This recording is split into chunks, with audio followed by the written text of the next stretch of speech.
Frankly, I feel like I've been scammed. Scammed.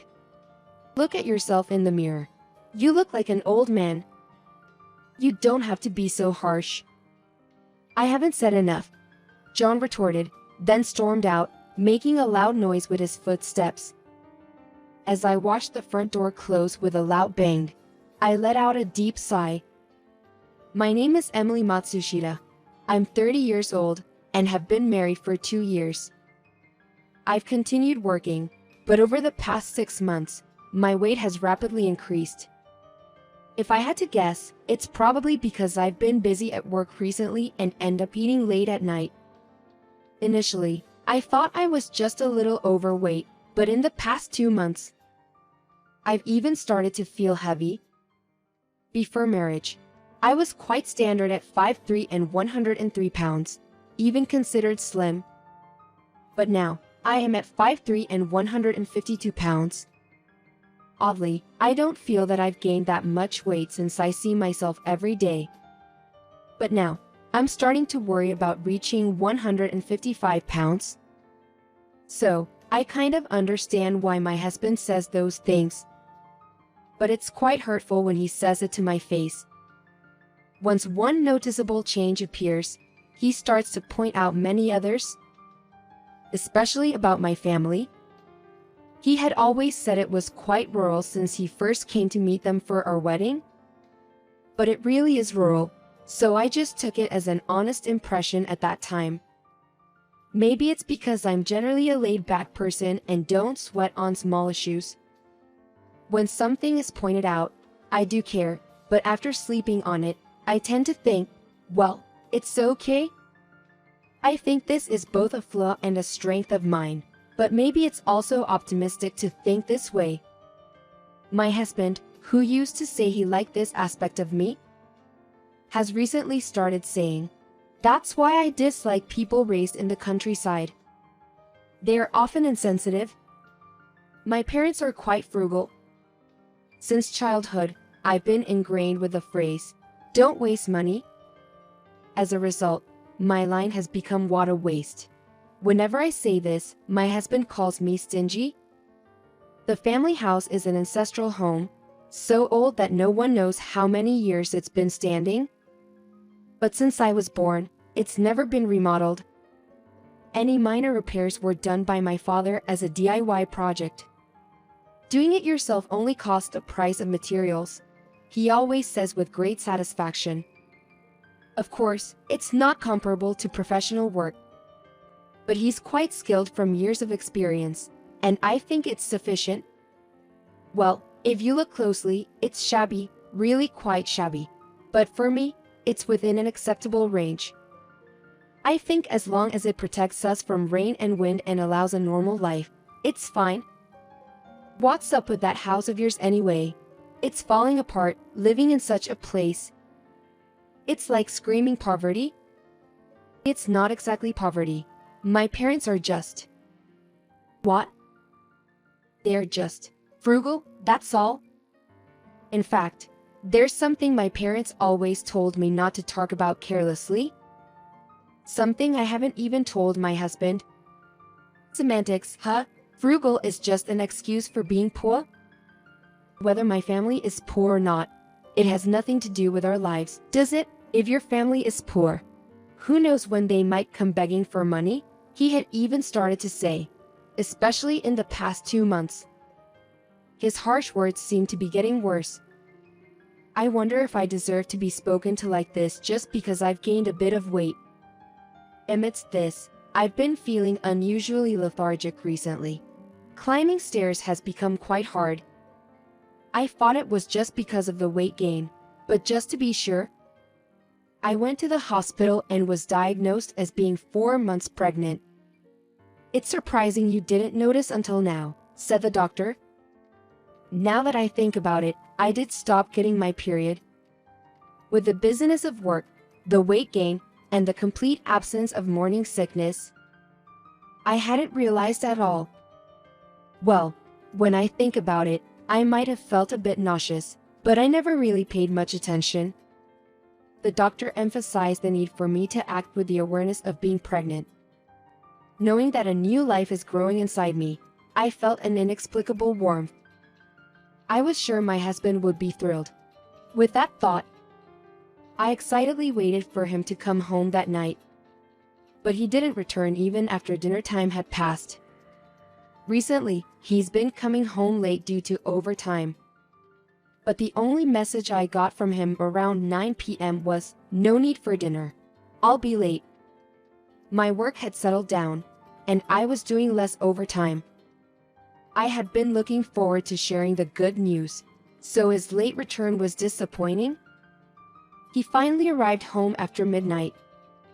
We had a mutual understanding to sleep first if the other was late. So he seemed surprised to see me still up in the living room. "What, you're still awake? Listen, I have something to tell you." "What?" "I'm tired from work. Spare me any boring talk." "It's good news. I'm pregnant. We're going to have a baby." "What?" He looked utterly surprised, eyes wide. But he seemed frozen. "No way." "It's true. It's our baby?" "Really? Are you sure it's mine?" "What?" Now it was my turn to be shocked. I never expected such words from him. If it's not his child, then whose is it? Does he think I've been unfaithful? What are you saying? There are jokes that are okay and not okay? Of course, it's your child. The baby is already in the 13th week, 4 months along. 4 months. My husband's face changed as if realizing something, but he didn't look happy at all. I expected him to simply be happy about the baby, but being asked if it's really his child was a shock. Bringing up a child now, of all times? What do you mean now? We're a married couple. Having a child is natural, isn't it? What if it's a girl who looks just like you? I can't see her as my own child. It was too cruel. I never thought my own husband would say such a thing. Shocked, I was at a loss for words.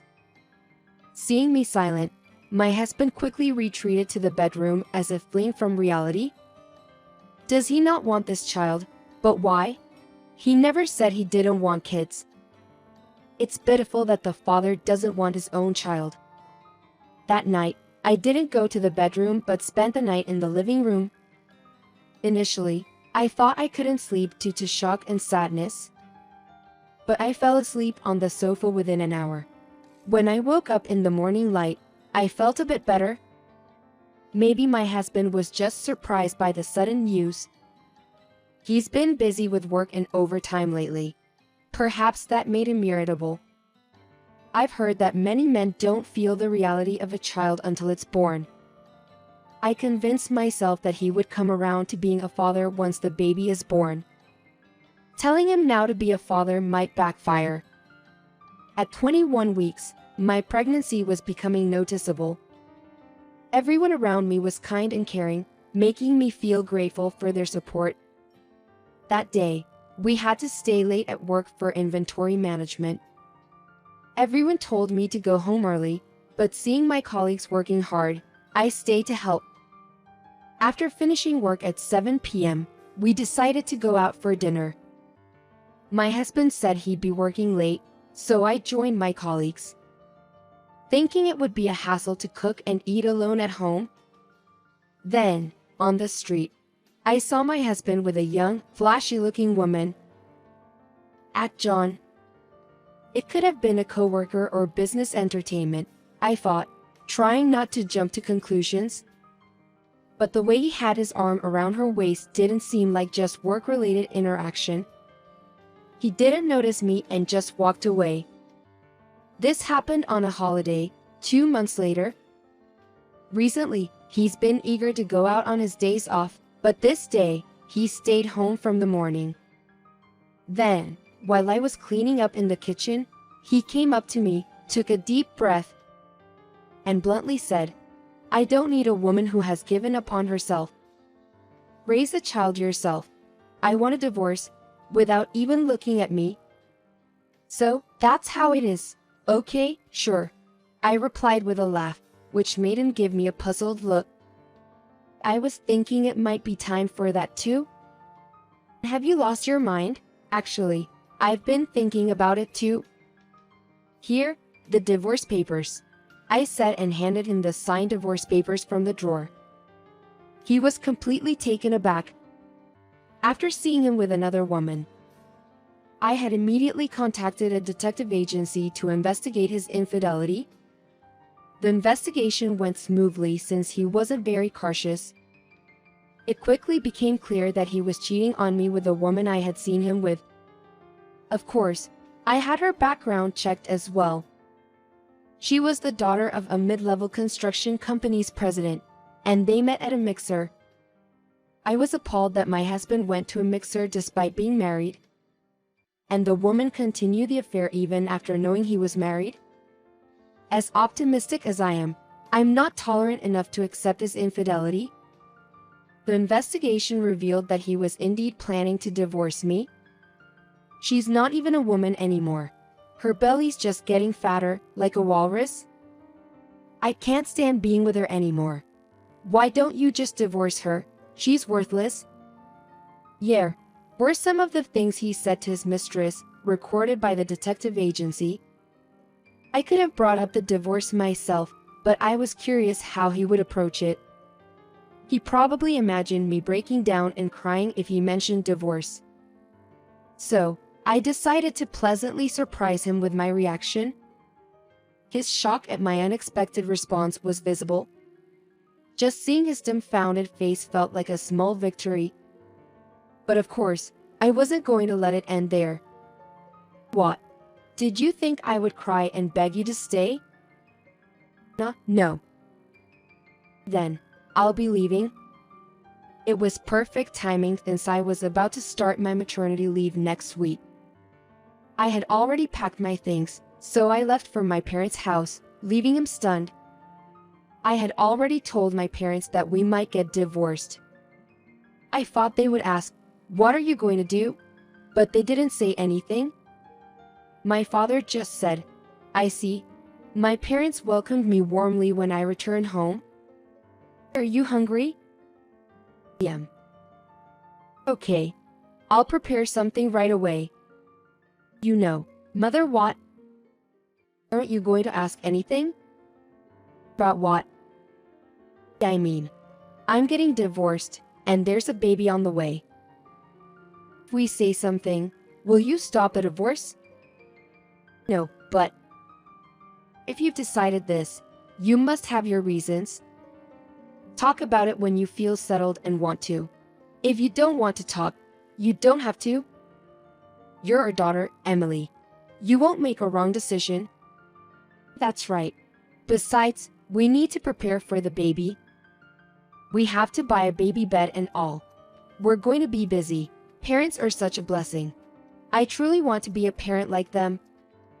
But then, the real challenge began. They started showing their doting grandparent side. Every time they went out, they'd buy something for the grandchild. Even though the baby was more than a month away, we already had a mountain of diapers. Where did the frugality of my parents go? Did you buy more? I thought wasteful spending was forbidden. What are you saying? It's for our adorable grandchild. Why skimp on money here? But you always told me not to waste money, that luxury is an enemy. And what about this mountain of baby clothes? It'll outgrow them before wearing them all. Then we'll change outfits on a schedule. Babies are not a dress-up doll. As we talked like this, time passed, and I safely gave birth to a girl. My parents seem to think I'll live here with the child forever, but I haven't quit my job.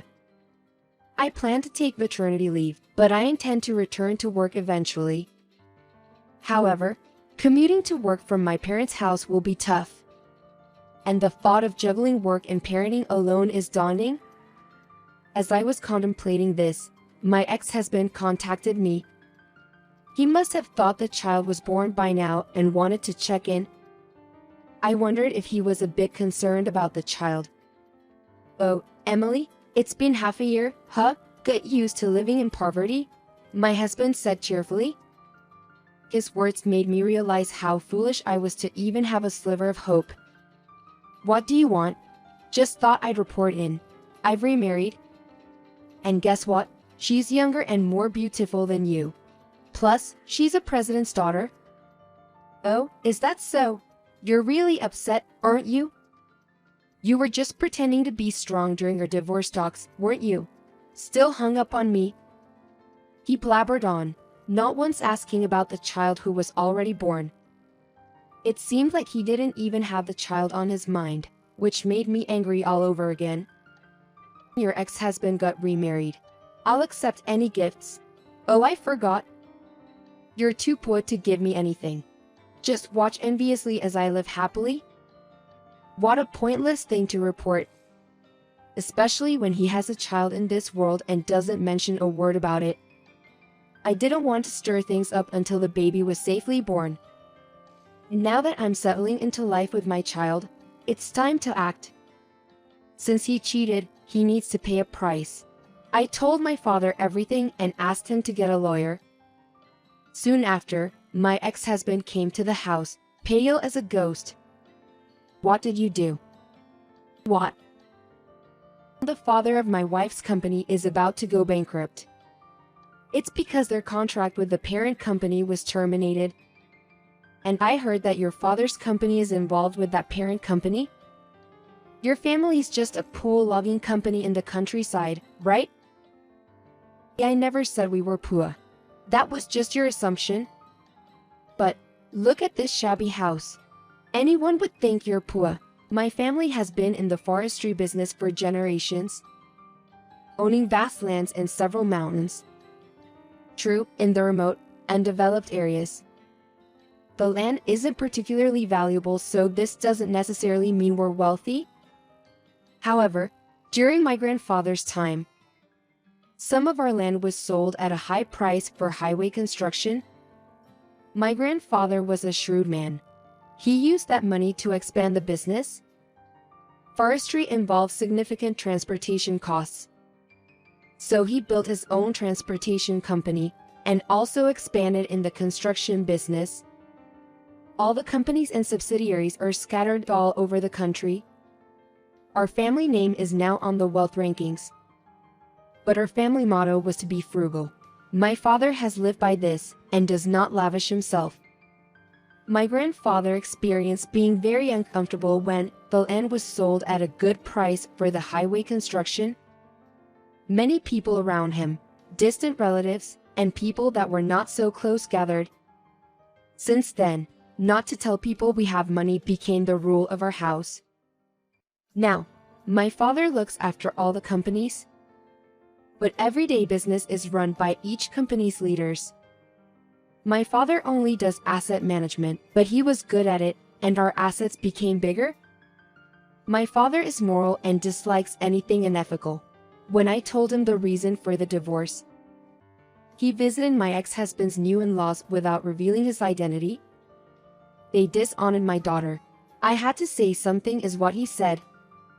When he visited and said he couldn't understand how they brought up a child that knowingly has kept going out with a married man with a baby on the way, got them divorced and remarried.